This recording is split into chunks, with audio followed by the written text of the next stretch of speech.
Jeremias 13:22. Então a virgem se alegrará na dança, e também os jovens e os velhos. Tornarei o seu pranto em júbilo, e os consolarei. Transformarei em regozijo a sua tristeza.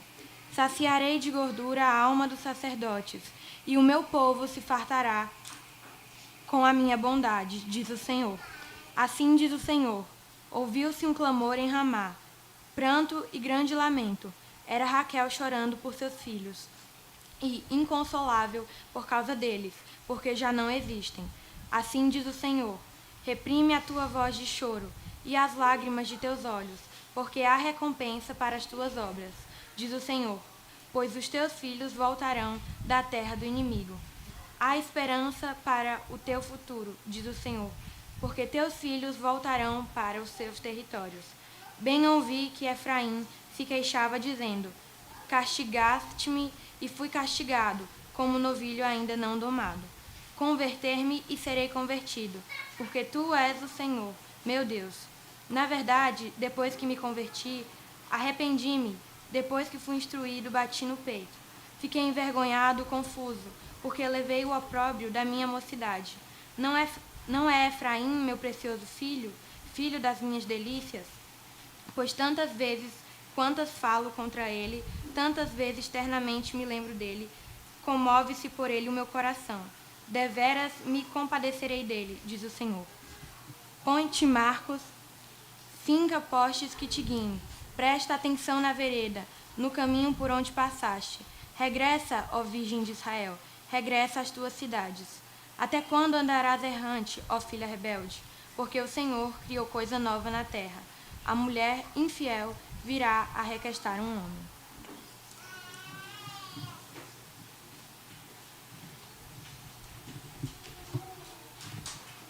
Obrigado, Mariana. Vamos louvar ao nosso Deus cantando um hino que vai ser projetado. E nesse momento temos a oportunidade de vir até aqui à frente trazer aqueles que vieram preparados os dízimos e ofertas. Queria pedir à congregação a ficar em pé. Esse hino é bem alto, né? E aí a gente fica numa posição melhor de poder cantá-lo também. Vamos louvar a Deus com essa melodia.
e barros dessa terra.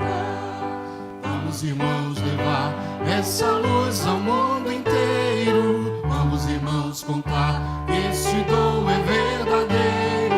Vamos, irmãos, pregar o confiados do Cordeiro. Pela cruz já fez a nossa redenção.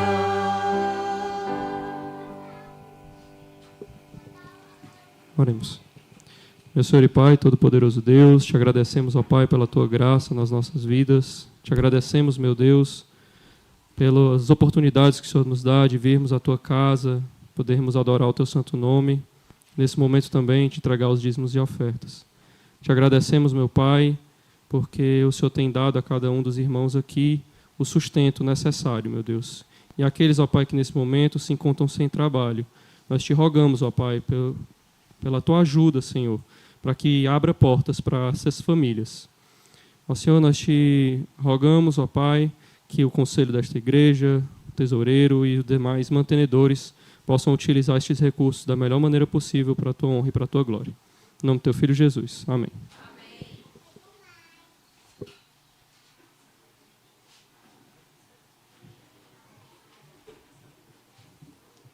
Bom dia, irmãos. Saúdo todos com a graça e com a paz do nosso Senhor.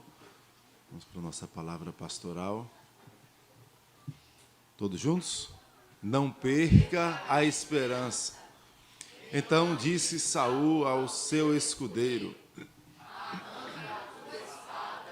e atravessa-me com ela, para que porventura não venham antes circuncisos e me traspassem e escarneçam de mim. Porém o seu escudeiro não o quis, porque temia muito.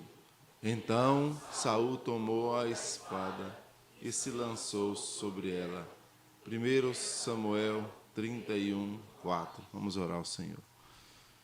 Pai, estamos diante da Tua palavra e nesta manhã nós pedimos a Ti, Senhor, que o Senhor nos alimente, que o Senhor renove o nosso vigor, que o Senhor não permita que o nosso coração se endureça e perca as esperanças no Senhor. Tem misericórdia de nós, tem misericórdia daqueles que têm passado por momentos de angústia. Renova-nos e fala-nos por meio da Tua palavra. Pedimos, Pai, que o Senhor faça isso por misericórdia, porque pedimos no nome do nosso Senhor Jesus. Amém. Irmãos, há vários exemplos nas Escrituras de servos de Deus que viveram angústias e até angústias de morte. Lembro aos irmãos de Abraão, quando recebe uma promessa da parte de Deus. E Deus prometendo riquezas e tantas coisas boas para ele. E a sua resposta diante da promessa foi: Senhor, eu não tenho filho. Não posso ter filhos. Do que me serve tantos bens? Eu não tenho filhos. Você vai mais à frente e vê José do Egito sozinho na sua casa. Digo sozinho porque os seus irmãos o odiavam. E aí você vai percorrendo a história de José. A história de José é uma das histórias mais tristes, porque José só tem alento na morte, praticamente, no fim da vida. A vida inteira dele foi solidão dentro do lar, ser vendido, transformado em escravo, e mais à frente ele é injustiçado, e mais uma vez pela questão da esposa de Potifar. Ande mais um pouco nas Escrituras e vá até homens como Davi. O texto anterior é um texto de Davi em que fala que ele se angustiou bastante. Pregamos esse texto ano passado, nesses dois textos. Se angustiou bastante. Davi estava fugindo do seu rei. Davi estava longe da sua terra. Davi estava ao lado de um exército de mercenários, homens terríveis. E ainda por cima teve a sua cidade invadida, sua família sequestrada. e os seus homens agora querendo lhe apedrejar. Aí o capítulo 30 vai dizer que Davi muito se angustiou. E ainda antes disso, fala que aqueles homens choraram até perderem as forças para chorar. Ande mais um pouco e lembre-se do profeta Elias. Elias se esconde numa caverna. E Elias questiona ao Senhor e fala assim: Senhor, só restou eu. Os fiéis foram embora todos, acabaram-se os fiéis em Israel. Não tem mais alguém que busque ao Senhor com fidelidade, que lute contra Baal. E aí Deus responde o que para ele? Vocês lembram, crianças? Só as crianças, vocês lembram? Ainda há 7.000 que não se prostraram a Baal. O que Deus estava dizendo para Elias é: olha, calma, eu sempre sustento um povo fiel. Você não está sozinho na luta contra o pecado, na luta contra aqueles que se levantam contra o Evangelho. Aí chegamos em Saul. Saul foi um homem que teve grandes privilégios. Ele teve o privilégio de ter o Espírito Santo o habilitando para reinar em Israel. A habitação do Espírito Santo em Saul não tinha uma ligação de salvação, era de habilidade. Você deve se lembrar, por exemplo, que quando o tabernáculo foi construído, Deus habilitou homens com uma habilitação ligada à arte mesmo, a desenho, a corte. E não tinha relação com salvação. Digo isso porque alguns pensam que o Espírito Santo entrou e saiu de Saul, então quer dizer que o Espírito Santo pode sair de um crente? Não. Ali Saul estava habilitado pelo Espírito Santo para ser rei em Israel. Então Saul teve, mesmo que não seja uma habitação do Espírito Santo transformando o coração, Saul conhecia quem era Deus. Saul teve um experimento das coisas celestiais, mas mesmo assim desprezou a bênção e a boa mão de Deus na vida dele. Saul agiu com impulso. E o impulso de Saul foi que, no meio da angústia, do desespero, da crise, ao invés de recorrer àquele que ele conhecia, sabia que era Deus, sabia que agia no meio do seu povo, ele recorreu ao desespero. O texto vai mostrar que Saul, diante da crise, tirou a própria vida. Quando nós colocamos o tema "Não perca a esperança", é porque aqueles que temem ao Senhor, se você olha para a história desses outros homens que mencionei, e outros mais nas Escrituras, Abraão, José, Davi, Elias, foram homens que no meio da crise recorreram ao Senhor, choraram aos pés do Senhor. Jó não recorreu ao desespero. E a dor de Jó era terrível. Mas mesmo assim, homens, servos de Deus, não recorriam a esses atos terríveis como recorreu Saul. Eles até desejavam a morte. Senhor, tira minha vida, Senhor. Senhor, eu não aguento mais viver. Elias foi assim. Mas eles não chegavam ao ponto de dizer: não, eu vou fazer isso. Irmãos, eu não tenho como sondar a dor de que cada um de vocês pode estar vivendo ou que você vai viver. Eu já repeti, certamente repetirei algumas vezes a frase deste hino. Ela é uma frase que ecoa em meu coração há muitos anos. Eu não sei o que de mal ou bem é destinado a mim. Não sei. Eu não sei se daqui a poucos dias ou meses ou anos eu receberei notícias maravilhosas. Oh, que bênção! Ou terríveis notícias, tragédias, crises que parecem não ter fim. A grande questão é como o servo de Deus reage. É com verdadeira esperança. Eu sei que o meu Redentor vive, disse Jó. José, diante da crise, ele não abandonou o Senhor. Aliás, o nome dos seus filhos estão ligados a um Deus que está conosco no meio da crise. Ah, Deus me socorreu, Deus esteve comigo. Deus dá alentos em dias difíceis. E mesmo que não haja sorriso nos lábios, Deus pode restaurar a verdadeira alegria, a paz que excede entendimento. Então não perca a esperança, mesmo que você esteja enfrentando uma grande crise. Não faça como Saul, que teve tudo nas mãos, conheceu ao Senhor, sabia quem era Deus, tinha o testemunho interno do Espírito Santo o habilitando para fazer a obra do Senhor. Mas mesmo assim, no dia da crise, recorreu ao desespero, como em toda a sua história.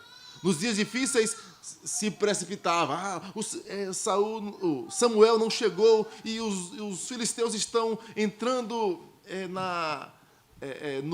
no arraial, vão invadir o arraial. Então, o que é que eu faço? Não, eu mesmo vou fazer o sacrifício. E aí Deus responde por meio do profeta Samuel: o Senhor tem prazer tanto em holocaustos quanto que se obedeça a sua palavra? Eis que obedecer é melhor que o sacrificar. Aguardasse. Irmãos, voltemos-nos para o Senhor. Deus é misericordioso. Deus pode sustentar o seu coração nos dias mais difíceis. Recorra a Ele, não recorra ao desespero. Nós podemos recorrer a Ele porque nós temos a verdadeira esperança consumada em Cristo. Por isso, não desista, não perca a esperança. Está difícil, está doendo, eu não sei o que fazer. Recorra a Cristo, aguarde nele. Nele há verdadeiro refúgio. Que Ele nos abençoe. Amém. Vamos ler novamente? Não perca a esperança. Então disse Saul ao seu escudeiro: arranca a tua espada e atravessa-me com ela, para que, porventura, não venham estes incircuncisos e me traspassem e escarneçam de mim. Porém, o seu escudeiro não o quis, porque temia muito. Então Saul tomou da espada e se lançou sobre ela.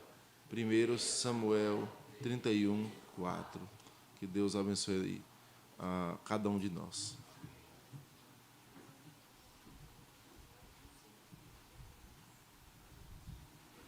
Amém. Bom dia, irmãos. Temos visitantes de primeira vez aqui na nossa escola dominical da Igreja Presbiteriana do Cambeba. Se você nos visita pela primeira vez, faça o sinal com a sua mão, por favor, para que possamos vê-los. Não? Tá bom. Aos demais que já têm vindo, muito obrigado pela sua presença. Fiquem à vontade aqui entre nós e voltem sempre. E temos aniversariantes essa semana. No dia 17, amanhã, né? A Francisca Abigail, ela acho que não chegou ainda, ela disse que vinha hoje. É uma criança do departamento infantil. No dia 19, a Júlia de Lima. 21, a Pietra eu já vi aí. E no dia 19, aniversário de casamento da irmã Cândida e do irmão Macuri. O irmão Macuri está no Rio de Janeiro a trabalho. Eu vou pedir à irmã Cândida que venha aqui, ela está aqui. São irmãos que estão conosco na congregação, são membros já da igreja, já tem um tempo que caminham conosco.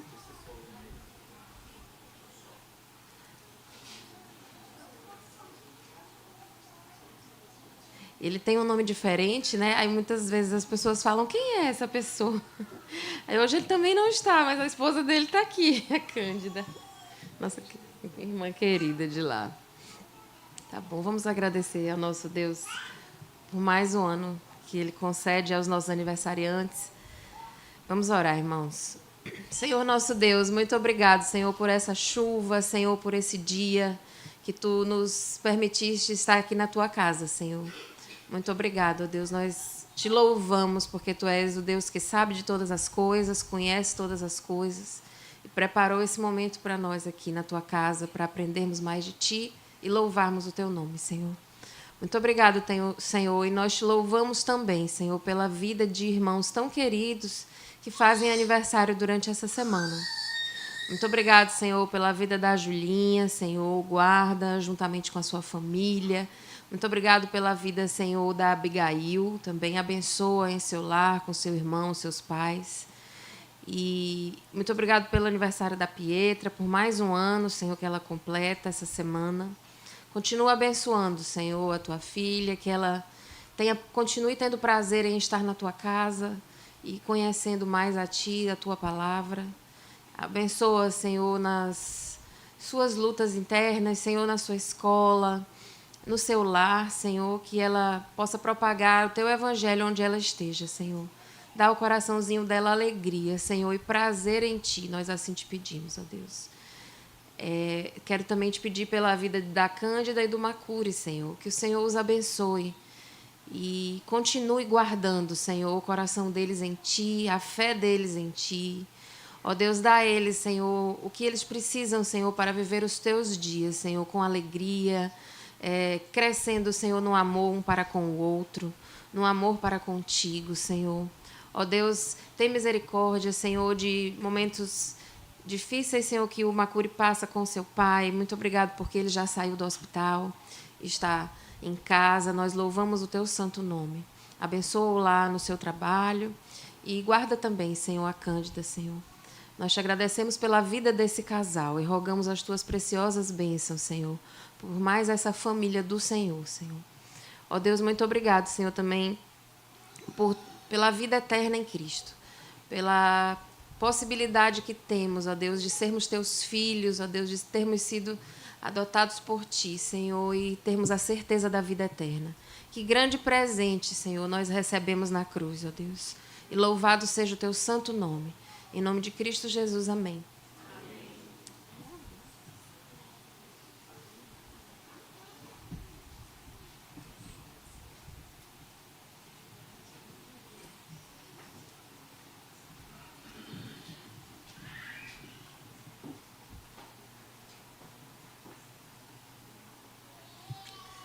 Temos família da semana. Vamos continuar as nossas apresentações para que continuemos orando pelos nossos irmãos. Olha aí, o Wesley e a Tafnis podem vir aqui à frente. A multimídia fica fazendo pegadinho comigo aqui.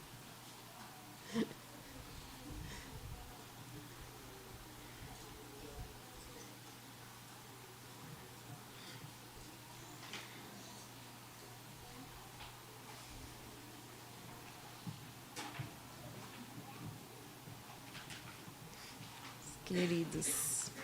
Então, Wesley e a Tafnis. A descrição está aqui, ó, de quem são vocês, certo? O Wesley é elétrico e bastante questionador.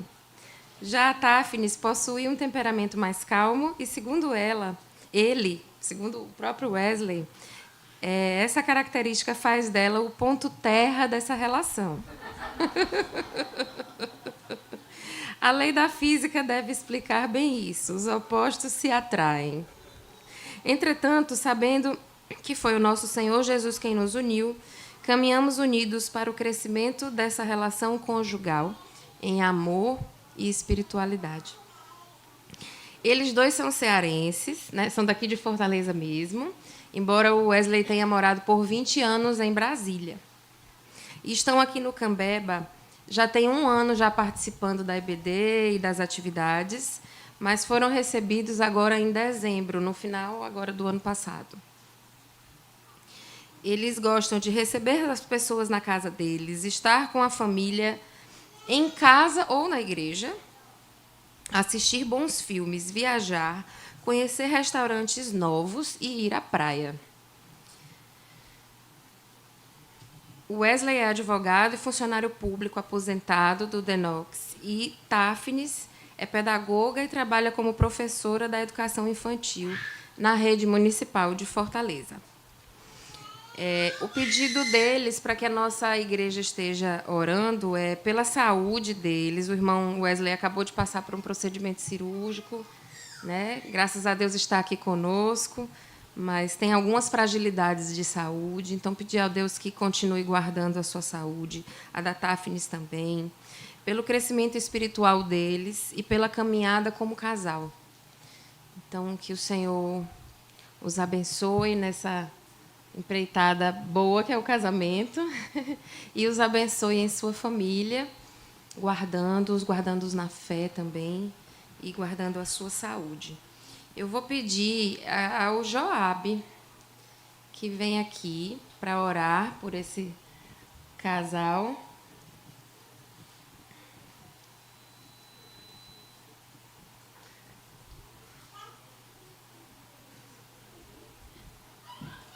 O Wesley, ele tem um filho aqui já na igreja, que é, não vou dizer quem é, alguém sabe?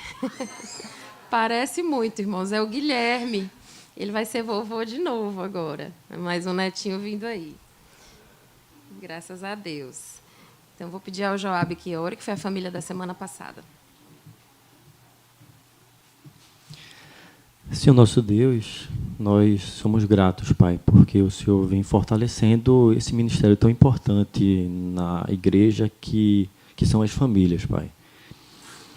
Nós agradecemos pela vida de Wesley e Táfnis, essa família que chegou na igreja para agregar o corpo de Cristo. E pedimos que o Senhor abençoe a sua família, abençoe a saúde deles, Pai, restaura e tira qualquer enfermidade, Pai, que eles possam vir a ter, que eles possam guardar nos seus corações o que foi dito há pouco, Pai, sobre tribulação e esperança, que essas tribulações que possam vir, que produzam neles persistência, Pai. Abençoa o núcleo familiar, mas também todos os queridos próximos, Pai, da família de Wesley e Táfnis. Estejam com eles também na vida espiritual, supre de qualquer necessidade que eles possam ter, mas que eles tenham em si o sentimento de satisfação em Cristo, Pai. É isso que a gente ora pela vida deles, já grato por tudo que o Senhor tem feito na vida da igreja e na vida, em especial, dessa família, Pai. É isso que a gente pede, ora e agradece. Em nome do Senhor Jesus, amém. Amém. Nós vamos retornar aqui com os livros, vamos entregar a Escola Bíblica Dominical, vai oferecer para essa família o devocional Palavras da Cruz, do nosso pastor, que chegou aí uma... Não é carrada a palavra, mas chegou uma leva nova, vai ficar mais bonitinho. E aí nós vamos entregar aqui para eles.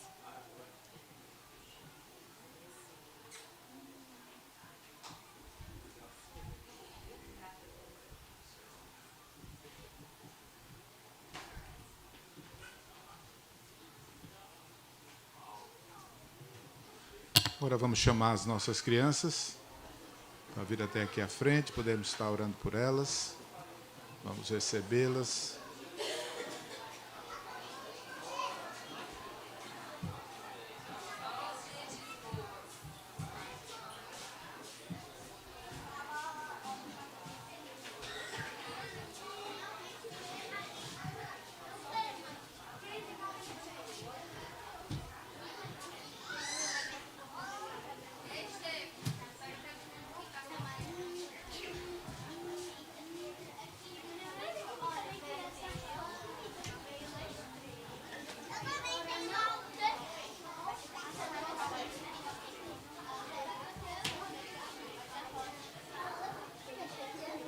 Menino, viu?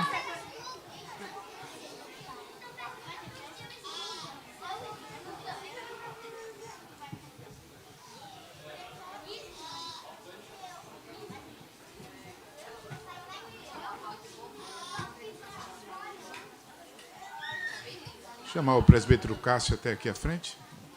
Esteja orando para as nossas crianças no dia de hoje.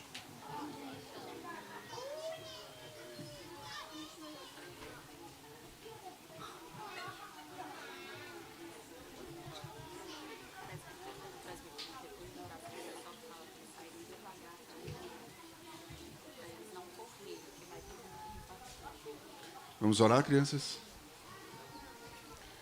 Senhor nosso Deus, Deus bondoso, querido Pai, graças te rendemos, Senhor, pelo dia de hoje, pela graça infinita, ó Deus, e as tuas misericórdias que se renovam sobre as nossas vidas. Agora, de forma especial, queremos agradecer ao Senhor pela vida das nossas crianças. Ó Deus, derrama sobre elas graça, Senhor Deus, sabedoria, discernimento, Pai, para que possam continuar crescendo, Senhor Deus, na graça e no conhecimento do nosso Senhor Jesus Cristo. Toma seus pais, toma, Senhor Deus, também os professores, que esse dia de aprendizado, Senhor Deus, seja, ó Deus, um dia extremamente proveitoso, Pai. Ajuda, Deus, a nossa igreja a continuar cuidando das nossas crianças, protegendo, Deus, das investidas do mal. Ó Pai amado, obrigado pela escola bíblica dominical. Obrigado, Pai, pela oportunidade de aprendermos mais do Senhor. Permanece conosco, Deus, neste dia, nos guarda e nos protege, em nome de Cristo Jesus. Amém. Orientação, seguir a tia Elke, devagarzinho aqui pelo meio, seguindo a tia Elke.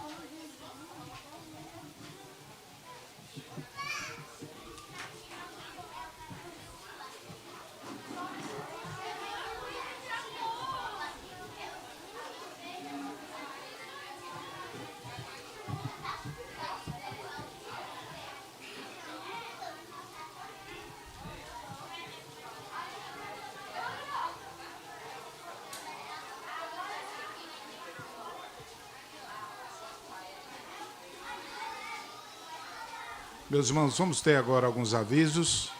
Primeiro aviso da SAF. Só peço a meninada sair.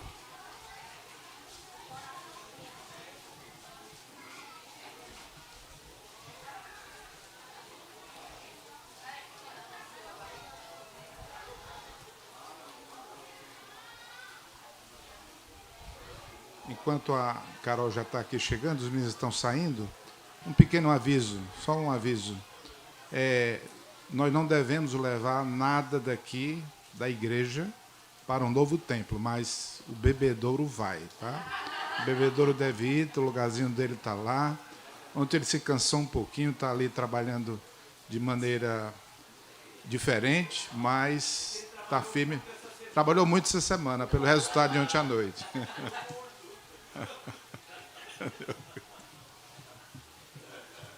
Bom dia, irmãos. Passando para fazer um convite em nome da SAF para a primeira departamental do ano.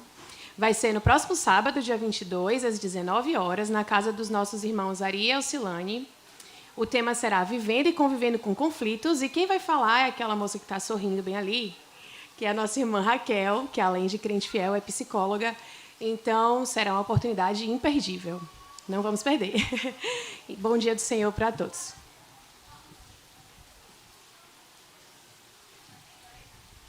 Bom dia, irmãos. Agora para os nossos adolescentes.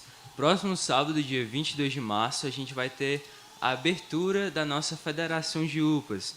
As igrejas próximas a nós, como a Aerolândia, a Cidade dos Funcionários, Emanuel e até a Aldeota, vão se reunir às 6h30 lá na igreja da Aerolândia para um momento de convivência. Eu acho que vai ser uma tarde de jogos, de brincadeiras, para a gente se aproximar dos nossos irmãos em Cristo. Então, às 6h30, dia 22 de março, lá na Aerolândia. Essa arte, junto com a localização, vão ser disponibilizadas no grupo do WhatsApp da UPA. E o próximo aviso também para os nossos adolescentes é a convocação para a nossa próxima plenária, que vai acontecer próximo domingo após a EBD.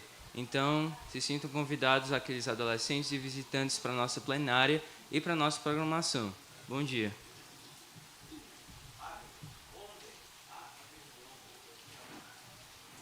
Sobre a nossa programação que aconteceu ontem, a gente não tem arte porque passou o prazo, já que até quarta-feira e aconteceu sábado, mas próximo domingo... Próximo domingo a gente traz as artes bonitinhos. A gente passou a tarde lá na Lagoa do Catu. A gente foi de jet ski, foi de barco, foi de caiaque, ou seja, a gente aproveitou tudo que deu na lagoa.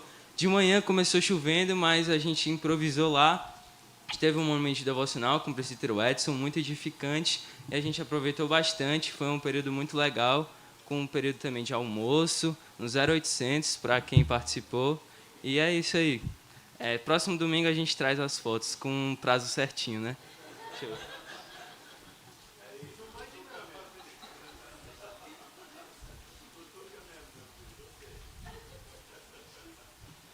Bom dia, irmãos. Agora falando para os jovens da nossa igreja. Nós estivemos encerrando ontem nossa série de estudos sobre evangelismo. Então foram 4 estudos, 2 com o pastor Amadeu, 1 com o Caleb, e ontem a gente concluindo com o presbítero Edson. E aí agora, no próximo sábado, uma atividade promovida pela nossa federação de UMPs, vai ser um evangelismo na Igreja Emanuel.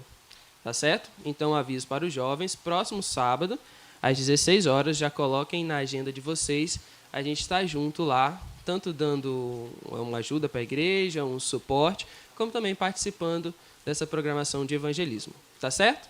Qualquer dúvida, qualquer ajuda com relação a caronas, transporte, ida e volta, só procurar alguém da diretoria da UMP. Tá bom? Obrigado. Quase o mistério, né? Irmãos, eu queria lembrá-los que nós estamos chegando próximo do nosso aniversário. E a gente estava lembrando hoje por que a gente nunca comemora o aniversário no mês de março. É por causa da chuva. E vai ser punk, viu? A gente já tem muita gente que já confirmou a vinda para cá. Nós vamos estar com o reverendo Heber Campos. E a gente vai tentar dar um jeito para que a gente tenha algum conforto se a chuva ela descer do jeito que ela desceu nesse final de semana. Mas se prepare orando e tudo, dia 28, 29 e 30, agora no final do mês. Lembrando os horários, na sexta-feira é 19h30, no sábado é 19 horas e no domingo nos horários normais, tá bom? Vamos fazer aqui, talvez a gente espera que seja o último dos nossos aniversários nessa sede. Nós somos gratos a Deus por tudo que nós vivemos aqui, mas vamos, com a graça de Deus, virar essa página.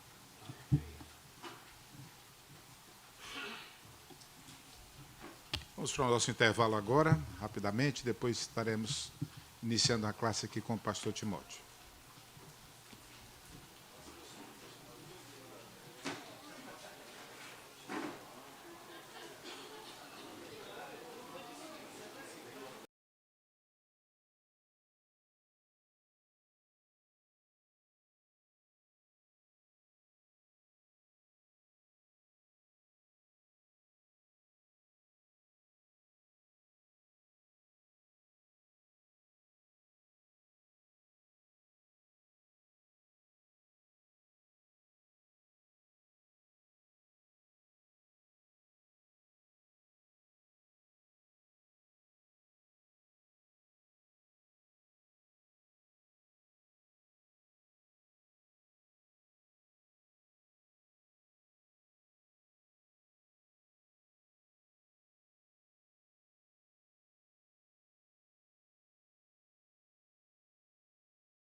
mais fez o quê?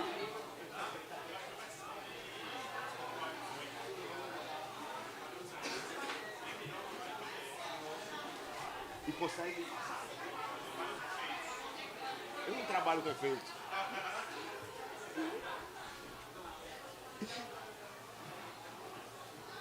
Agora não tá passando.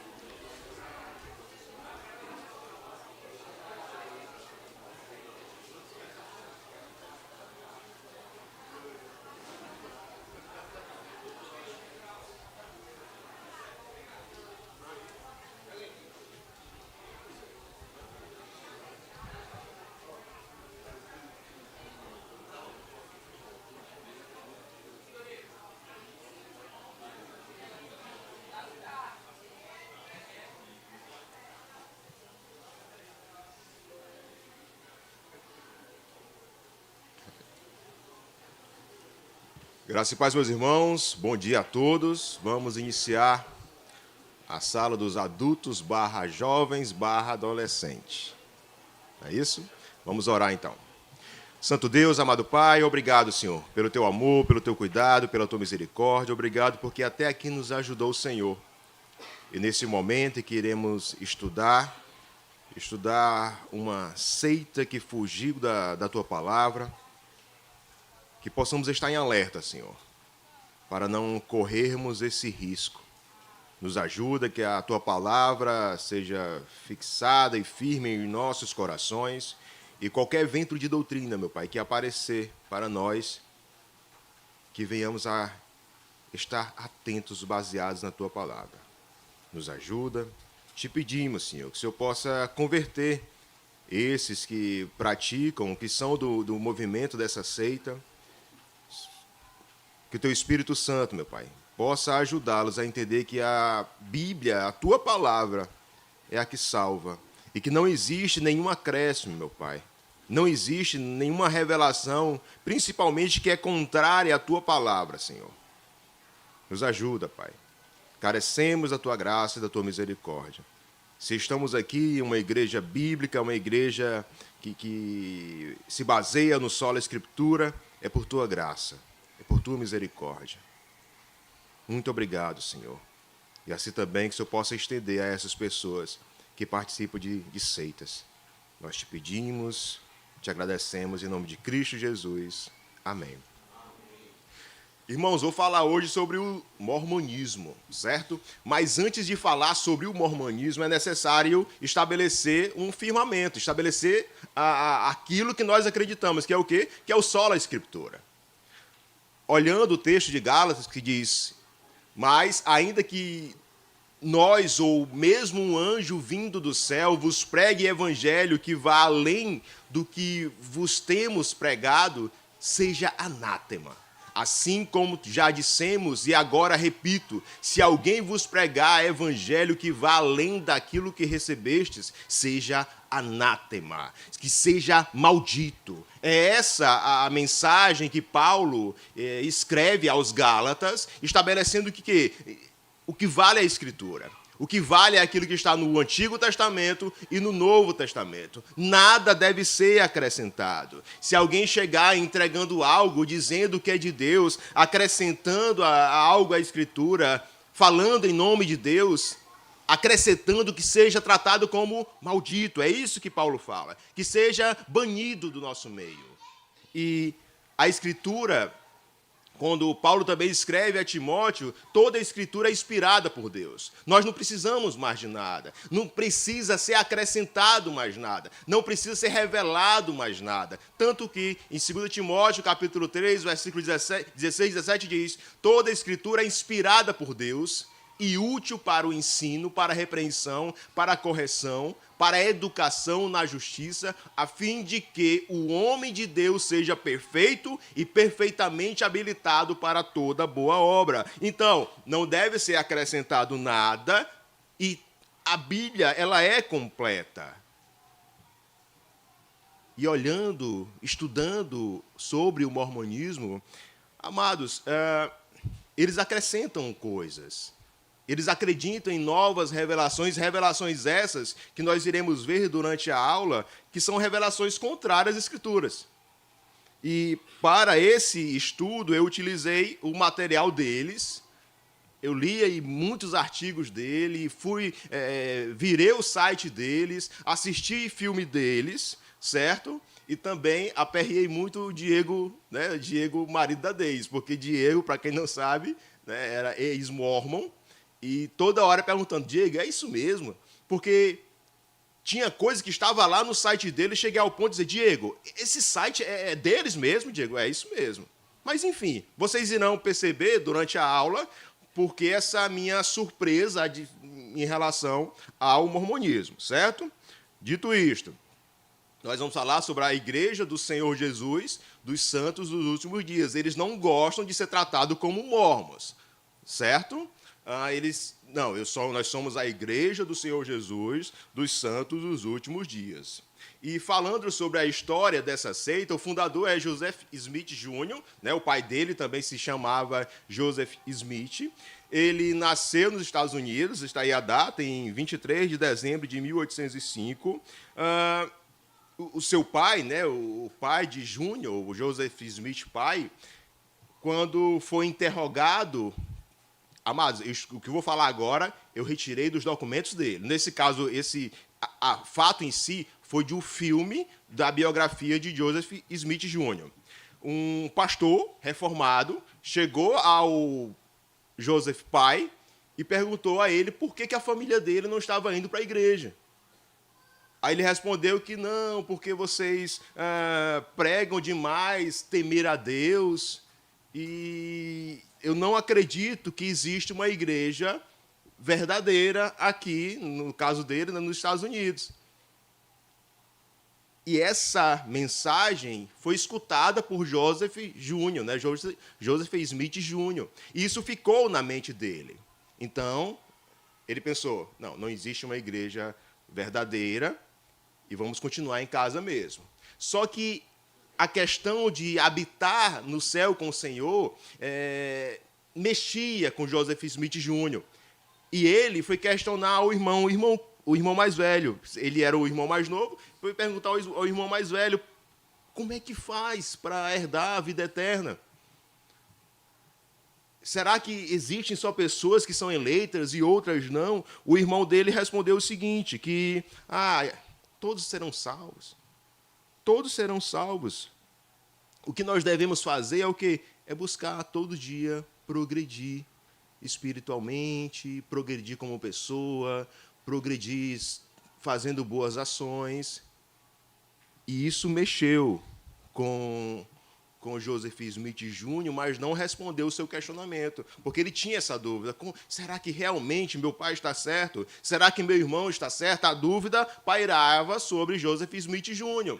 E o que ele fez, então? Ele, segundo ele, lendo lá o texto de Tiago, e o texto é correto, o texto que ele leu, Tiago 1, capítulo 1, versículos 5 e 6, que Tiago nos exorta a pedir sabedoria ao Senhor. E segundo Joseph Smith Jr., ele assim fez. Ele orou pedindo sabedoria. Ele pedia sabedoria. Eu vou ler o texto para os irmãos. Tiago 1, versículos 5 e 6. Se, porém, algum de vós necessita de sabedoria, peça-o a Deus. E Deus dá. É nesse sentido. Correto. Nós temos que orar mesmo pedindo sabedoria. Contudo, amados, a sabedoria que Deus dá é baseada nas Escrituras. Não é algo novo. Não é algo que vá ser contrário às Escrituras. É algo que está nas Escrituras. Aí o que acontece? Ele acredita que, baseado nessa oração ao Senhor, Deus começou a revelar coisas para eles. E a primeira coisa foi o quê? Deus Pai e Deus Filho, né? Deus Pai e o Senhor Jesus, os dois, para que eles acreditam assim, que os dois apareceram a Joseph Smith Jr., certo? O que ele fez? Ele foi para um monte e, nesse monte, ele começou a falar com Deus, né, no meio de uma mata, e apareceu lá Deus Pai e Deus Filho. Amados, repito, isso é material deles, eu não estou tirando de terceiro. Eles falam isso. Se você olhar no site deles, está lá essa fala. Apareceu lá o Deus Pai e Deus Filho. Na época ele tinha 14 anos de idade. E Deus falou para ele, ó, escute meu filho. Eu vou fazer uma citação direta. Deus falou, Joseph, este é o meu filho amado. Ouve, o Senhor Jesus se apresentou e disse que nenhuma igreja ali, na época dele, era verdadeira. Então, Cristo veio e em 1800 é que a igreja ainda estava sem igreja. Esse é o sentido, é o que nós iremos ver. E a orientação que o Senhor dá é o quê? Que ele deveria esperar... não se filia a igreja nenhuma, Joseph Júnior. A nenhuma. Espera um pouco que Cristo vai restaurar a sua igreja. E é isso que ele acreditava. Que nenhuma igreja era uma igreja correta, mas que essa revelação de Deus que apareceu para ele, que em um momento oportuno a igreja do Senhor Jesus ia ser restaurada. Essa é a primeira visão que ele recebe, e isso foi com 14 anos. E, amado, durante assistindo lá o filme dele, não faltou orientação. Sempre tinha um pastor lá da região presente, e nesse fato, quando Joseph Smith chega com essa história, né, que Deus Pai e Deus Filho apareceu a ele, o pastor fala, ó, não existem novas revelações. O que a Escritura revela é o que nós precisamos. Não faltou orientação, mas ele continuou com as visões, certo? E ele teve uma segunda visão. Quando ele tinha 17 anos, ele disse que um anjo chamado Moroni lhe disse a respeito de um livro que ele deveria procurar, certo? Eram escritos em placas de ouro que continham a história dos antigos habitantes do continente americano. Qual é o contexto aqui?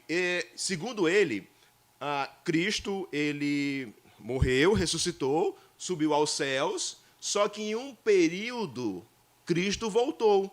E ele voltou para onde? Para a América. Eu falo isso antes da descoberta, né, da América. Apareceu lá e as pessoas tocaram em Cristo, ele fez milagres. Cristo novamente escolheu 12 pessoas, escolheu 12 apóstolos, só que tiveram algumas guerras, desentendimento, e os livros, né, as placas, elas foram guardadas. E agora aparece esse anjo, o anjo Moroni, dizendo a ele que esses livros existem. E lá na frente iremos ver que o anjo Moroni diz, né, onde vai estar em determinado local. E ele vai até lá e consegue essas placas, né, essas placas com novas revelações. Aí aparece uma terceira visão, certo? E nessa visão ele recebe João Batista, certo? João Batista aparece para ele e batiza, né? Ele faz o mergulho, João Batista mergulha ele, batiza por imersão, e ali ele passa a ter autoridade, né? Joseph Smith Jr., ele não é filiado em nenhuma igreja, ele passa a ter autoridade para batizar pessoas, certo?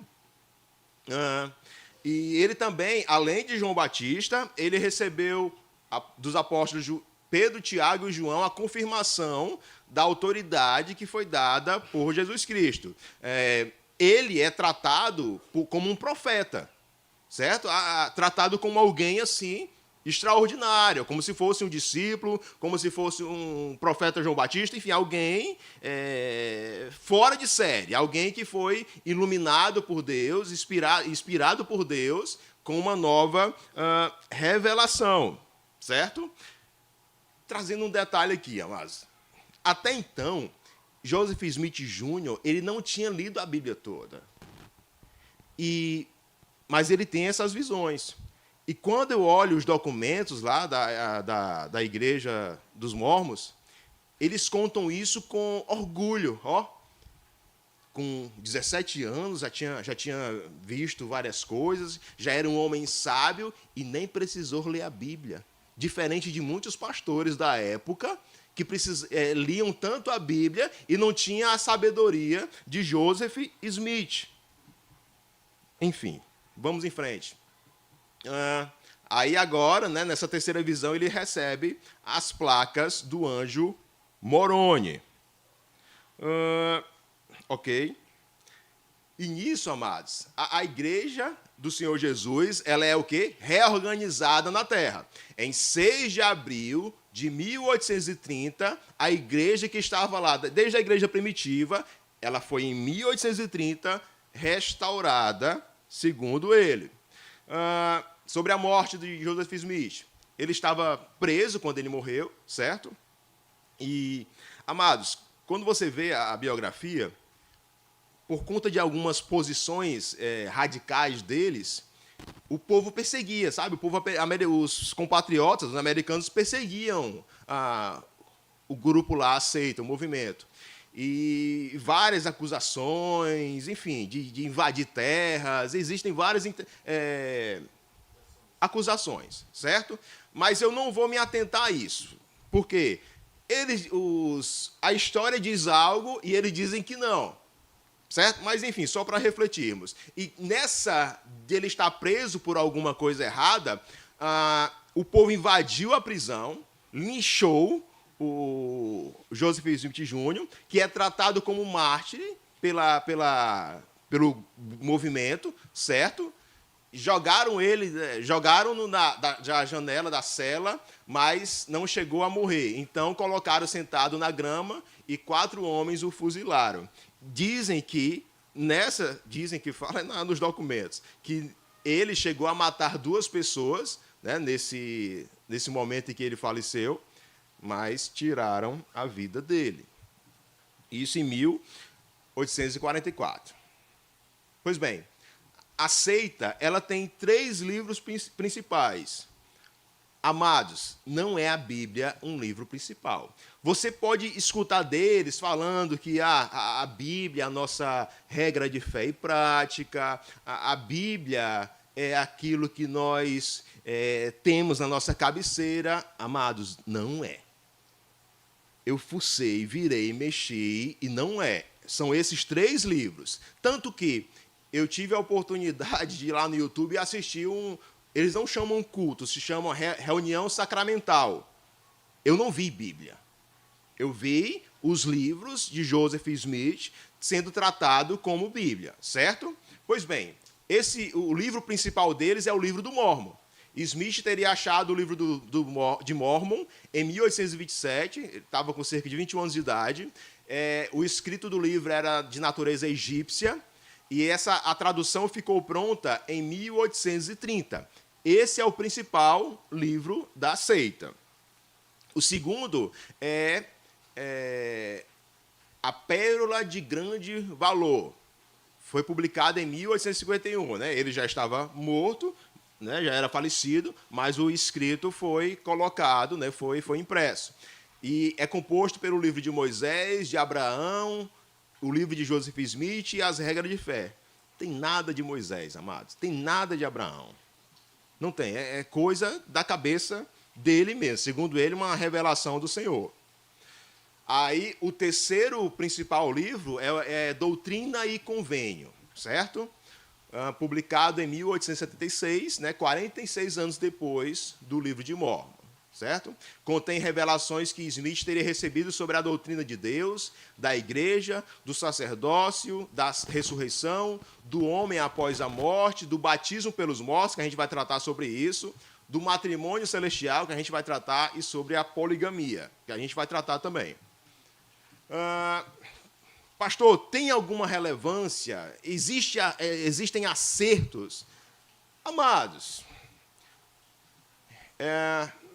lá no bairro onde eu morava, né, na minha infância, eles tinham um papel social lá. No sentido de quê? Eles distribuíam cestas básicas, eles eram bem atuantes em relação a isso, sabe? Cursos, tinha cursos lá, se alguma criança lá da comunidade quisesse fazer um curso, tinha curso lá para eles. tinha esportes, certo? Eles focam bem nessa parte, porque nós iremos perceber que eles não precisam somente de Cristo. Cristo é necessário, só que eles precisam muito mais da parte das obras. E existe essa ênfase em ação social, em cursos, esportes. Em relação às mídias, eles não têm tanta influência, sabe, nas redes sociais. Eles quiseram até... como é que eu posso dizer? Eles colocaram youtubers que são mormons para desmistificar, sabe, essa questão deles, de ser algo escondidos e tal, mas não tem tanta visualização, não tem tanta... Mas, enfim, resumindo, eles não têm tanta influência na mídia. Amados, até aqui tranquilo, eu não entrei na doutrina ainda. Tranquilo?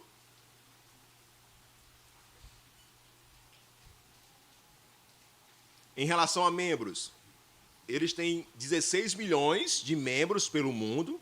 O Brasil é o terceiro nesse ranking, né, de número de membros. No Brasil, tem 1.600.000 membros. Primeiro é Estados Unidos, né, que o movimento nasceu lá. O segundo é no México. E o terceiro, o número de membros, é o Brasil. Em relação a esses rapazes, né, rapazes e moças, que saem como missionários, o Brasil é o segundo no ranking de envio de missionários, né, desses rapazes e moças. Eles têm muitas capelas, certo? E agora existem templos. Capela é diferente de templo. No templo são coisas mais especiais, né, tipo batismo pelos mortos, casamento selado, coisas mais especiais. Existem templos. Aqui na Praia do Futuro existe um templo. Aqui em Fortaleza tem. Em algumas capitais existem templos. Mas capelas, se você perceber, em quase todos os bairros tem essas capelas. Certo? É isso.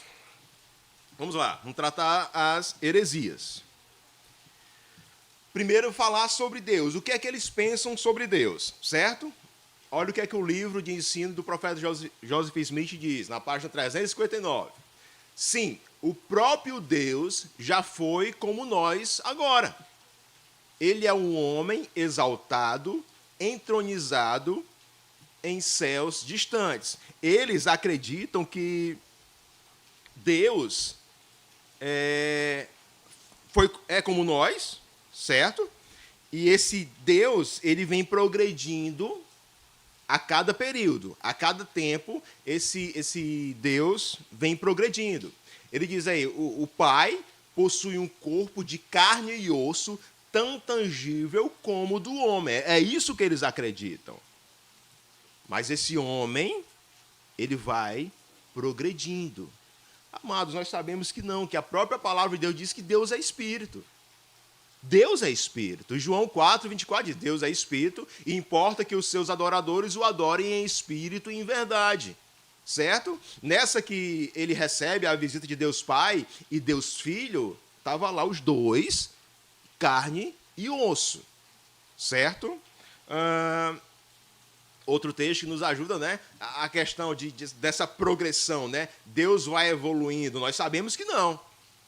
Tiago 1,7 diz, toda boa dádiva e todo dom perfeito são lá do alto, descendo do Pai das luzes, em quem não pode existir variação ou sombra de mudança. Ele não muda, né? Deus não muda, ele é imutável, certo? Mas os mormons acreditam que não, que ele é mutável. Outro pensamento de Joseph Smith. Ele acredita que Deus, né, o Deus Pai, ele teve um pai. Olha o que o texto diz. Se Jesus também teve um pai, o que nos impede de crer que o pai também teve um pai? Aliás, poderíamos continuar essa pergunta até o infinito.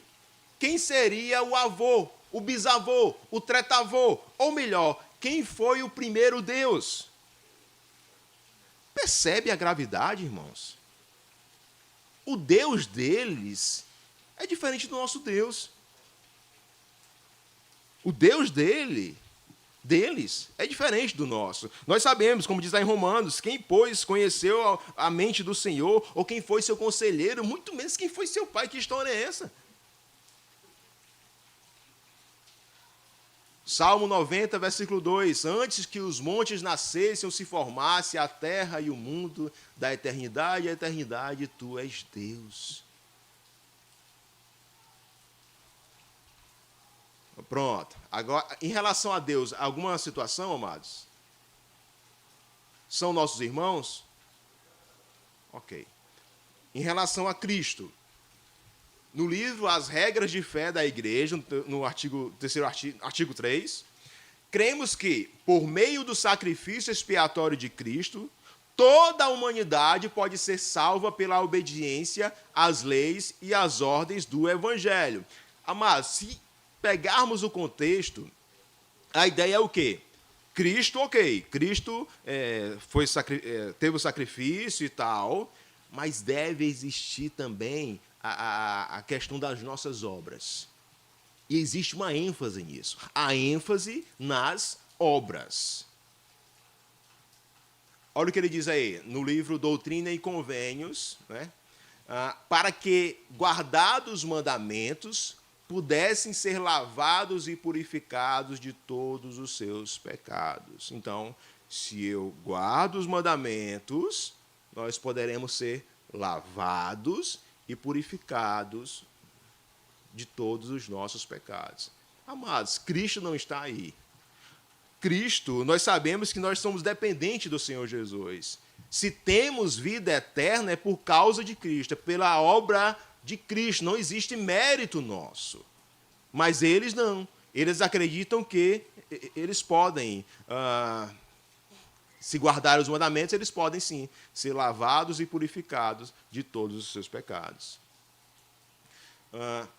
Texto que nos ajudam a refutar esse pensamento deles, né? Efésios 2, versículos 8 e 9. Porque pela graça sois salvos mediante a fé, e isto não vem de vós, é dom de Deus, não de obras, para que ninguém se glorie.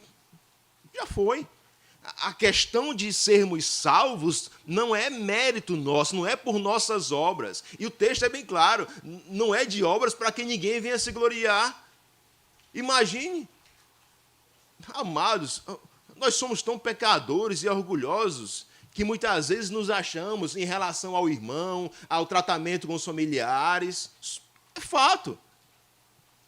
Imagine se fosse um dom, se fosse mérito nosso. Quão arrogante nós seríamos mais. Mas pela graça do Senhor, nós sabemos que é por causa do Salvador, é por causa de Cristo.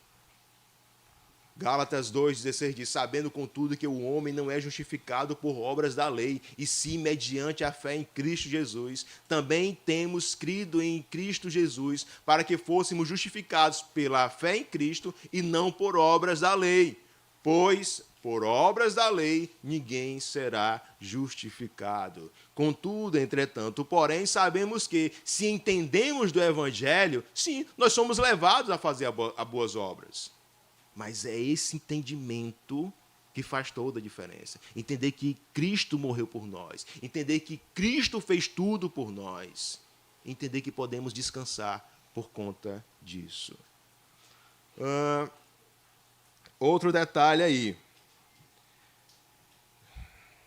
Eles acreditam que, para ser salvo, nós devemos aceitar os escritos do Joseph Smith Jr. No livro Doutrinas de Salvação, volume 1, página 206, diz, não há salvação sem aceitação de Joseph Smith. Nenhum homem pode rejeitar esse testemunho sem incorrer nas mais terríveis consequências, pois não poderá entrar no reino de Deus. Se você está aqui e não aceita esse testemunho, essas revelações de Joseph Smith, segundo eles, você não pode entrar no reino de Deus. Eu estou lendo um documento deles, certo? Mas sabemos que João 3,36, por isso quem crê no Filho tem a vida eterna. O que todavia se mantém rebelde contra o Filho não verá a Deus, mas sobre ele permanece a ira de Deus. É crer no Filho, é crer no Salvador, não é crer nas revelações de Joseph Smith Jr. Eles batizam pessoas mortas, certo? Qual é o pensamento deles? É claro que a doutrina do batismo para pessoas falecidas não é nova.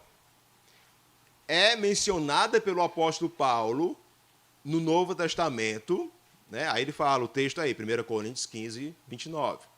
E era praticada por grupos dos primeiros cristãos, como parte da restauração do cristianismo do Novo Testamento. Os santos dos últimos dias, membros da igreja, continuam esta prática. Todos os membros da igreja são instruídos para apenas submeterem nomes para este batismo vicário, né, substitutivo, de entre os seus próprios familiares já falecidos no espírito de amor familiar. A ideia é o quê? E, amados, se fizeram uma entrevista com algumas pessoas, e é perceptível que algumas pessoas estão nessa seita por conta disso. Por terem um pai que teve uma vida bem complicada, por terem uma mãe que teve uma vida bem complicada. Aí a pessoa sabe dessa notícia e, rapaz, não, eu vou para essa igreja, porque lá eu sei que eu vou encontrar meu pai no céu, eu vou encontrar minha mãe no céu. É nesse sentido. E alguns estão na igreja dos mormons por conta disso, na seita, né? Quando eu falo igreja, entendo que é uma seita. Enfim, e sobre o texto em si, amados, Paulo não está falando sobre isso, não. Paulo não está dando oportunidade para que os mortos sejam batizados. Não existe isso, amados. O texto não fala sobre isso. Pelo contrário, o texto está falando, está usando a questão de pessoas que batizavam os mortos como uma negação, não para fazer como. Existem algumas interpretações, mas a questão de ênfase em batizar mortos não existe, porque nós acreditamos que a Bíblia ela interpreta a própria Bíblia, certo? Lá em Hebreus, capítulo 9, versículo 27, diz, e assim como os homens está ordenado morrerem uma só vez, vindo depois disso o juízo. Então, o que o ser humano deve fazer para ser salvo, o que deve acontecer na vida dele, é em vida.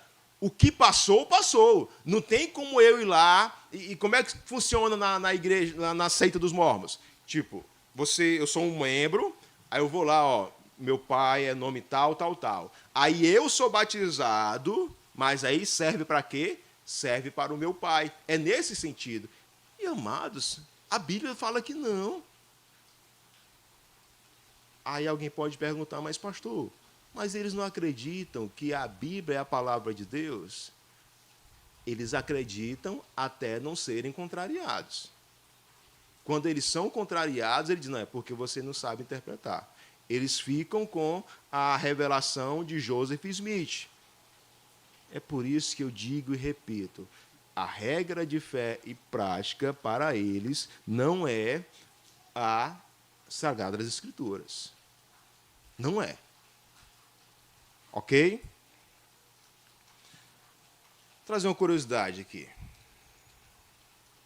Existe o casamento selado. Certo? O que é esse casamento selado? A vida não termina com a morte. E o casamento também não foi feito para terminar com a morte. É esse o pensamento deles. Porém, o casamento realizado por oficiais civis ou de outras igrejas fora do templo é só para essa vida. Então, eu casei na igreja no civil, né? Fui abençoado na igreja presbiteriana do Brasil. Então, o meu casamento só serve para esta vida. Só que eles têm um casamento que serve para a eternidade. Ó. O casamento eterno no templo é o único que continuará após a morte. E a exaltação no grau mais alto do reino celestial só vem para aqueles que fazem tal convênio e a observam. Então, você vai lá com a sua esposa, no meu caso, 2 filhos, com 2 filhos, chego lá no templo deles, né, naquele lá do grande lá, e lá existe esse casamento, esse selo, certo? E quando eu morrer, minha família morrer, nós estaremos juntos lá com o Senhor, certo? Contudo, ele diz, Joseph Smith ensinou, a menos que o homem e a sua mulher entrem no convênio eterno e sejam casados para a eternidade, não terão filhos depois da ressurreição. Então, tá lá eu, minha esposa, meus 2 filhos, mas lá na eternidade eu não tenho oportunidade, né, de ter mais filhos, certo? É nesse sentido. Pastor, é uma heresia? Eu tratei como curiosidade, certo? Tratei como curiosidade, tá bom? Mas vamos voltar para as heresias.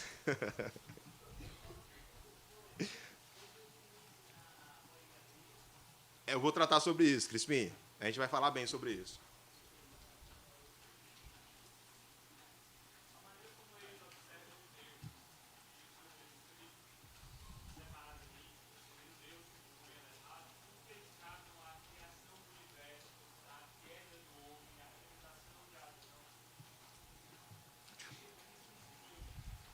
A criação, ele está... ok. Abraão perguntou, né? Quando eles tratam Deus, né, diferente, não são a mesma pessoa.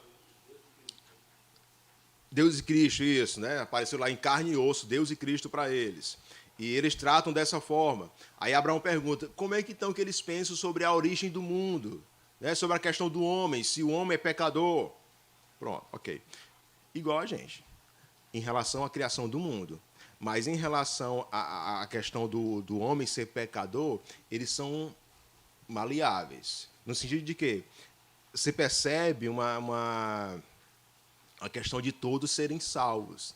Né? Um universalismo. Entendeu?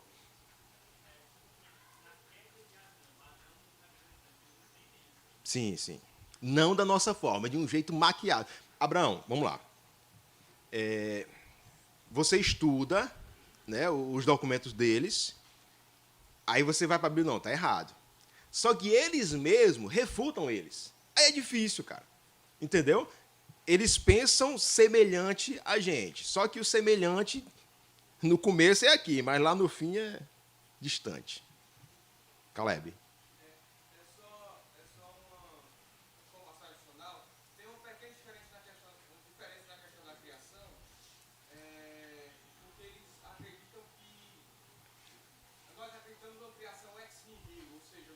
Certo.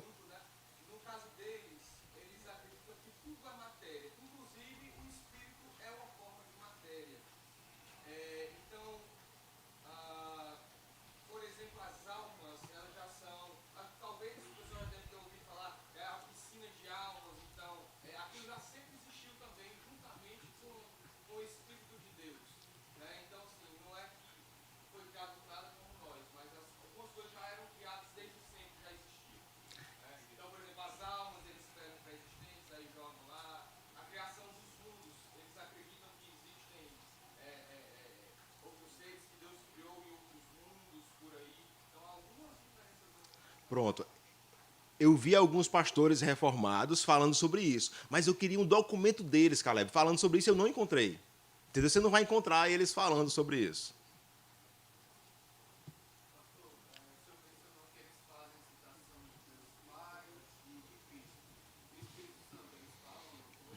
Falam.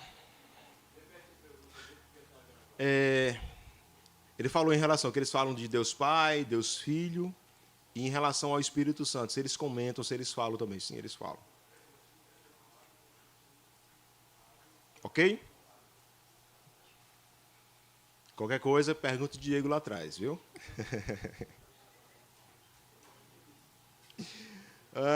Aí, Crispim, sobre poligamia, certo?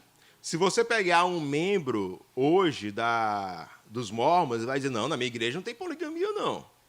Certo, ele tem razão. Hoje não tem, mas um dia já teve, certo? E repito, eu retirei o que eu vou falar agora de documentos dele. No caso aqui foi um site deles, de um artigo que eles postaram lá. Nos tempos bíblicos, atentem para isso, ó. Nos tempos bíblicos, o Senhor ordenou que alguns praticassem o casamento plural. É a poligamia, tá bom? Um marido ter várias mulheres. Casamento entre um homem e mais de uma mulher, certo? Por revelação, o Senhor ordenou que Joseph Smith instituísse a prática do casamento plural entre os membros da igreja no começo da década de 1840. Por mais de meio século, o casamento plural foi praticado por alguns santos.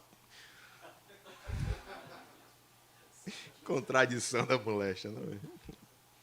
Enfim. Por mais de meio século, o casamento plural foi praticado por alguns santos dos últimos dias, sob a direção do presidente. Entendi. É porque eu tirei do documento deles. Por isso que está essa. O cara pratica poligamia e é um santo, entendeu? É essa. Enfim. E foi. E tinha a direção do presidente. Né? O presidente, né, concordava com isso, certo?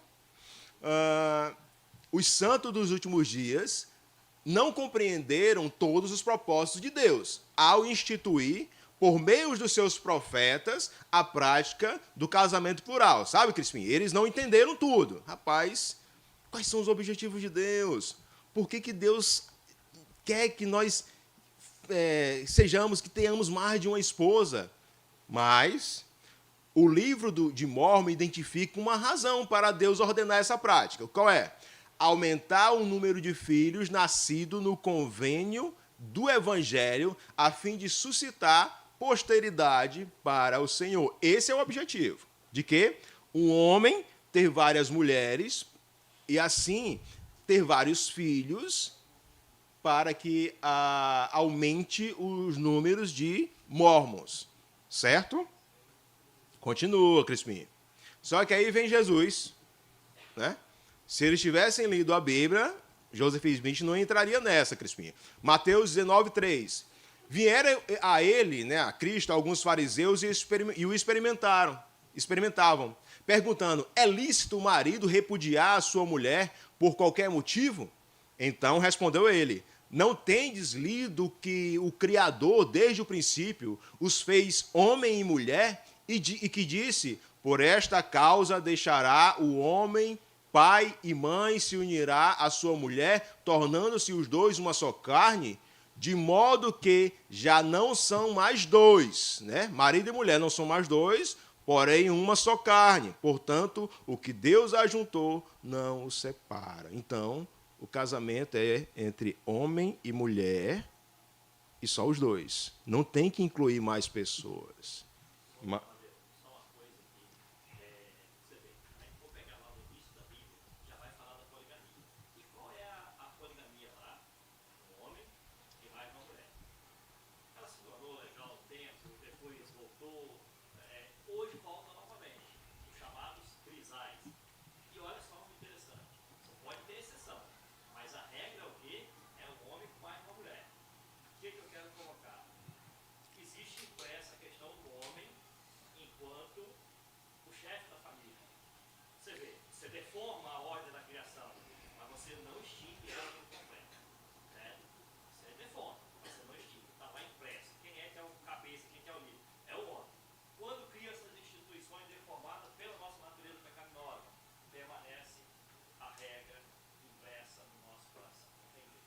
Para quem está lá atrás, o que o Almir falou? Qual é o princípio lá? Desde o princípio, é homem e mulher. Homem e mulher, os dois uma só carne, certo? Durante o percurso, inclusive em relatos bíblicos, homens, em Gênesis mesmo, como ele bem falou, homens tiveram mais de uma mulher. Isso é pecado, isso é erro, certo? Aí passa o tempo, e inclusive eles utilizam esse argumento, se Salomão teve várias, por que eu não posso ter? Só que isso é desobediência, amados. É desobediência à palavra de Deus. Aí, como o Albin bem falou aqui agora, infelizmente está voltando essa prática, né? Em nosso tempo. Pessoas, né, a questão do trisal, né? Já vai aumentar essa conta aí. Mas o Joseph Smith, quando recebeu essa revelação, ele se baseava em Salomão, em esses que pecaram e tiveram mais de uma esposa. Aí a questão, né? Ver como é totalmente contrário à Bíblia. Joseph Smith, o líder, né, o bispo, o pastor deles lá, um líder diz, não, eu posso ter mais de uma esposa. Olha o que é que Paulo escreve a Timóteo. Fiel é a palavra. Se alguém aspira ao episcopado, excelente obra almeja. É necessário, portanto, que o bispo seja irrepreensível e o quê? Esposo de uma só mulher. Aí vem Joseph Smith, não. É nova revelação. Pode sim, pode ter mais de uma mulher. Inclusive, ele teve, é o que a gente vai ver já já. Outro, os líderes da igreja ensinaram que os participantes dos casamentos plurais deveriam buscar desenvolver um generoso espírito de altruísmo e um puro amor de Cristo entre todos os envolvidos. A revelação sobre o casamento plural é registrada no documento dele, certo? Surgiu em parte do estudo de Joseph Smith sobre o Velho Testamento, né? Surgiu em 1831 essa revelação de que o homem poderia ter mais de uma mulher. Ele se casou, né? Isso aqui é um documento da igreja, certo? Deles. Joseph Smith se casou com mais de uma mulher. Agora vamos lá. Aqui diz que ele casou com mais de uma mulher. Ter 3 mulheres é mais de uma mulher? É, né? E ter 50 é mais de uma mulher? Mas essa fala aqui comporta esses dois. Se eu tenho 3 mulheres ou se eu tenho 50. Não é isso? Eu não vou dar com precisão, porque os documentos apontam para quê? Para 50 esposas, outros para 26. O menor de números de documentos que eu vi refutando Joseph Smith foram 26 mulheres que ele teve. Beto.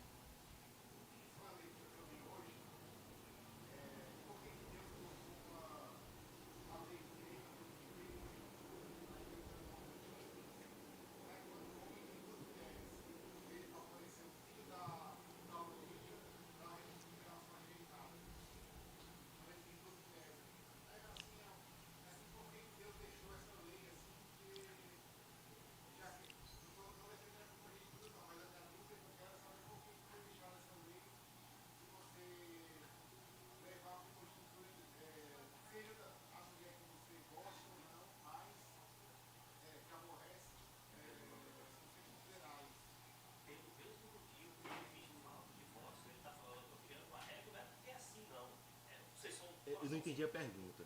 Oi?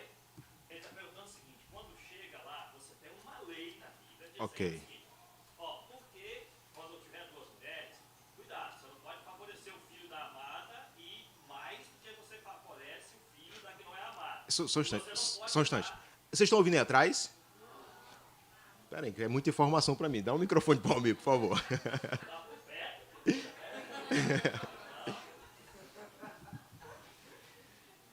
Matheus, o amigo. Repete a pergunta do Beto.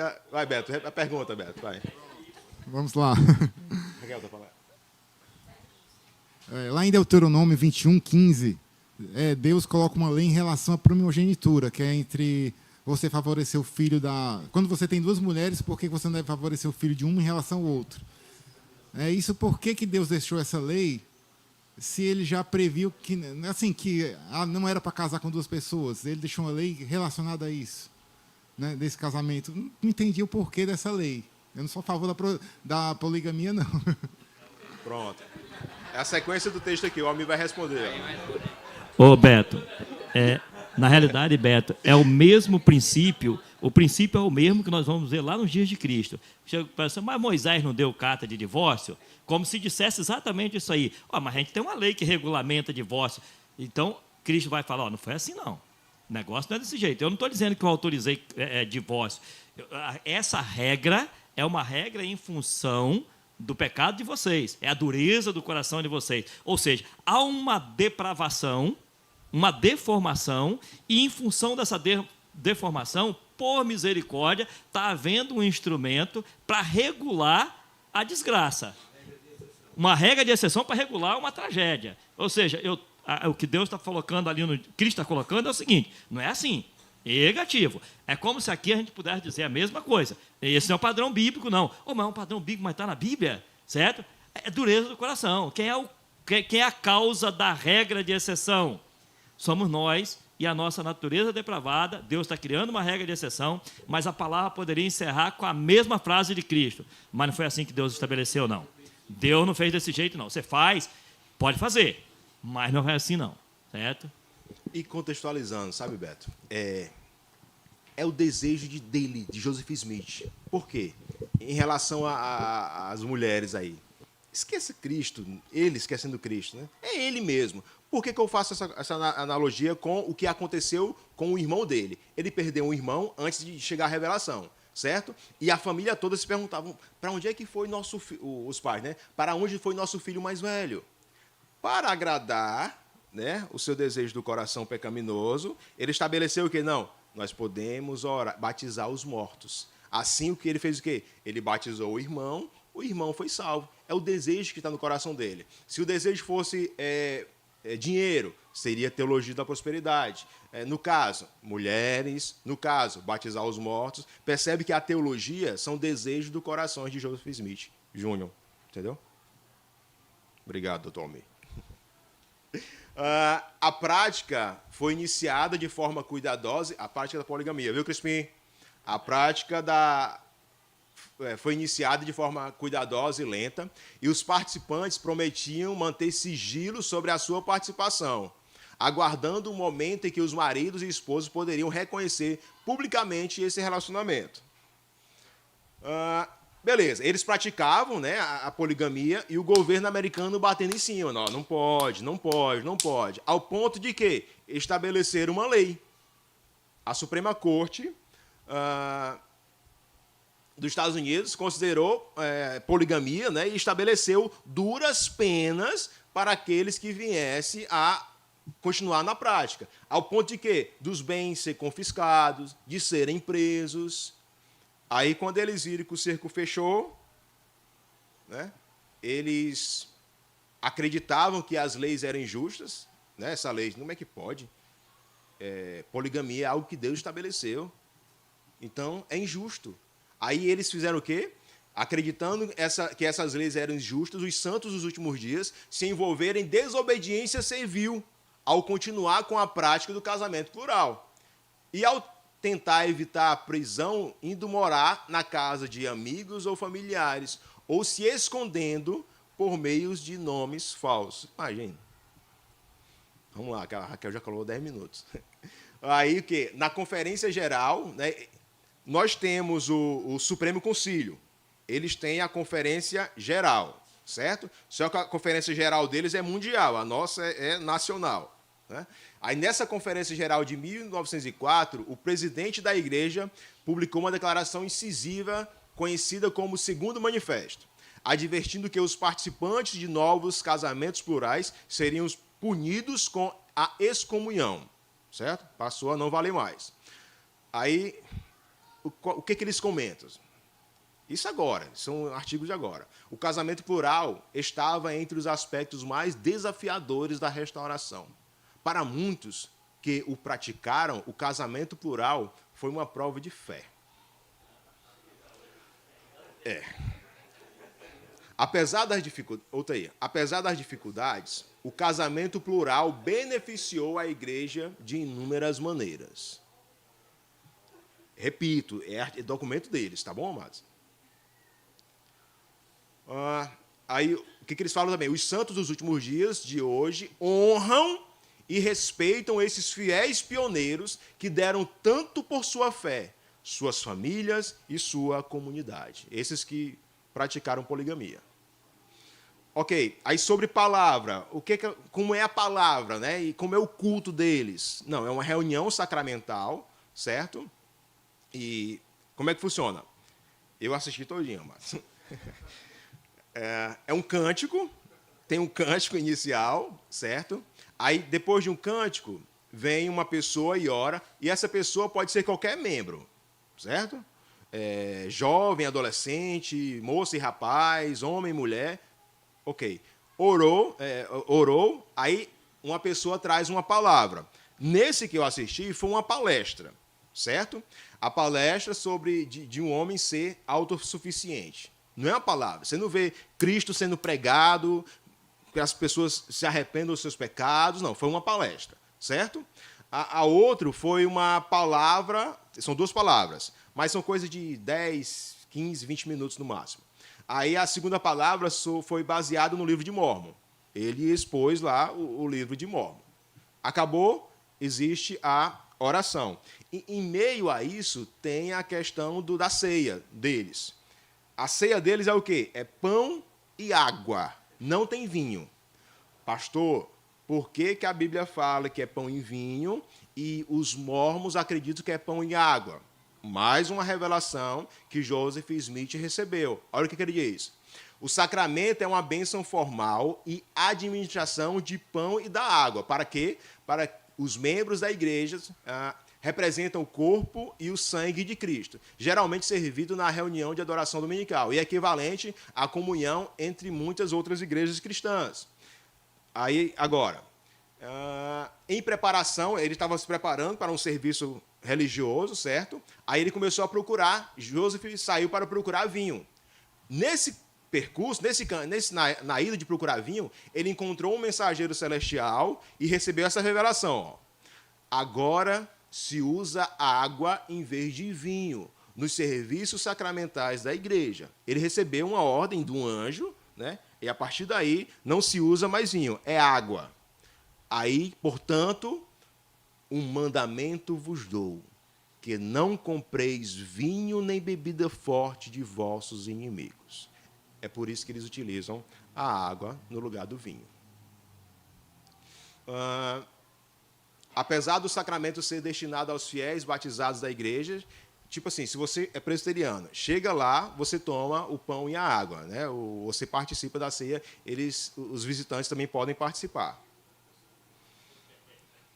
Aqui é uma imagem lá do templo, lá, Lucas, você falou ontem, de Utah, não é isso? É o templo dele lá, onde as pessoas são batizadas, certo? Embaixo você tem 12 bois. O que representa, pastor, esses 12 bois? Eles dizem 2 coisas. Representam as tribos de Israel, certo? E representam a força e o poder de Jesus Cristo, certo? Nesse local aí você tem que vestir uma roupa específica, é algo bem restrito, né? Não é qualquer pessoa que pode entrar nesse ambiente aí, não. Conclusão, senão a Raquel vem aqui de novo.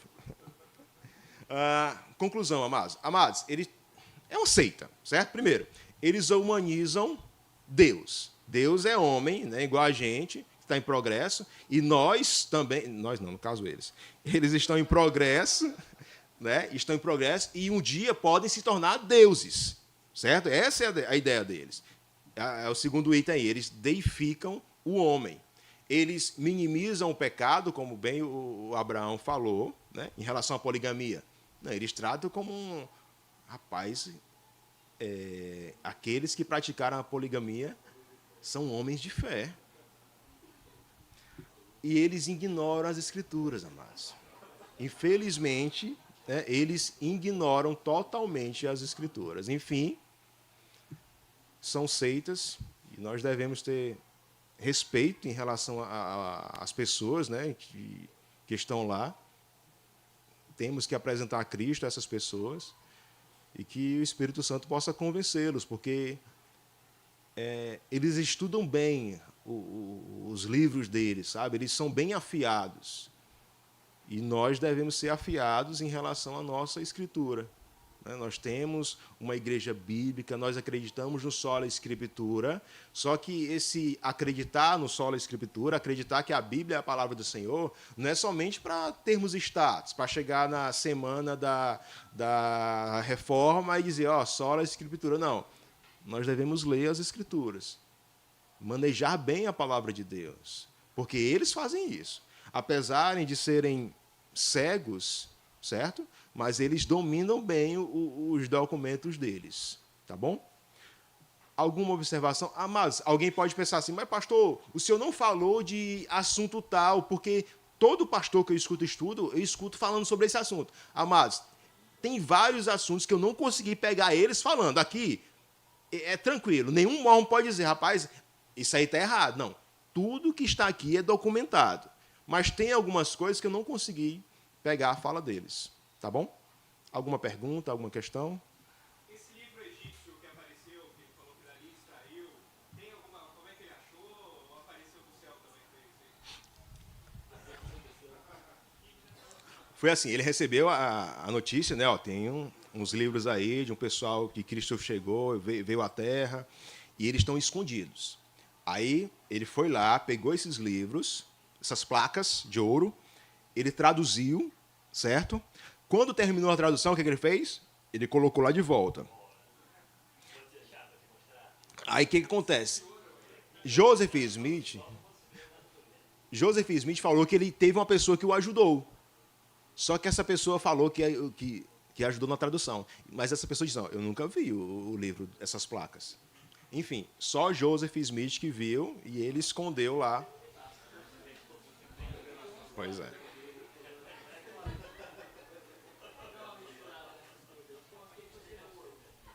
Mais alguma questão, amados?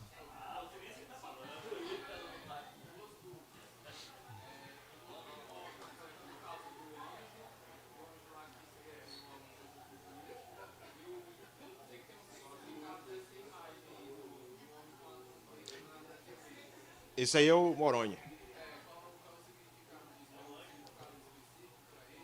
É a junção de duas palavras. Uma é egípcia e a outra é inglesa.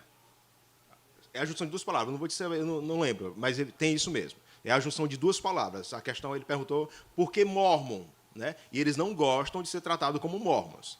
Se você for se dirigir a eles, tem que tratar como o quê? Membro da igreja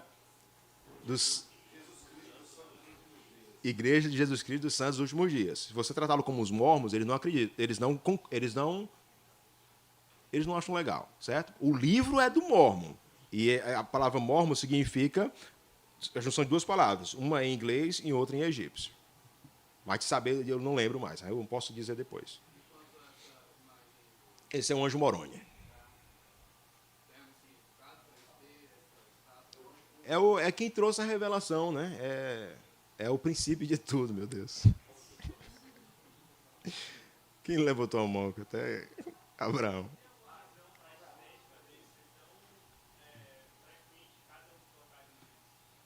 Não. O Abraão perguntou, tem alguma razão para o templo ser tão bonito que é?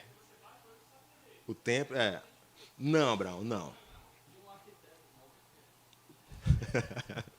Não, Abraão, não. A questão da estética, eu não escutei nada sobre, mas é algo bem assim, bonito mesmo. Mais alguma questão? Se não, o pastor vai dar um aviso, né? Vai cortar a transmissão. Então eu vou chamar o pastor para orar, né? Que ele vai dar um aviso, aquele aviso, lembra? Aí vai finalizar a transmissão e a gente vai encerrar esse momento. Vamos orar, irmãos. Pai querido e amado, obrigado porque o Senhor é um Deus tão misericordioso e o Senhor não nos trata conforme os nossos pecados. Somos falhos, pequenos, e se olhamos para erros como este e vimos tão claramente, Pai, o desvio do Evangelho, não é porque somos bonzinhos, é porque o Senhor abriu os nossos olhos. O Senhor é bondoso. Obrigado, Senhor. Mais uma vez, nós queremos suplicar misericórdia sobre aqueles que estão cegos e seguindo loucuras como estas, ó Deus. Tem misericórdia, Senhor, tem misericórdia. Pedimos a Tua bênção para o restante do nosso dia. Traz-nos a noite para cultuarmos a Ti e dá-nos um coração fiel, verdadeiramente fiel, por misericórdia. Em nome de Jesus é o que nós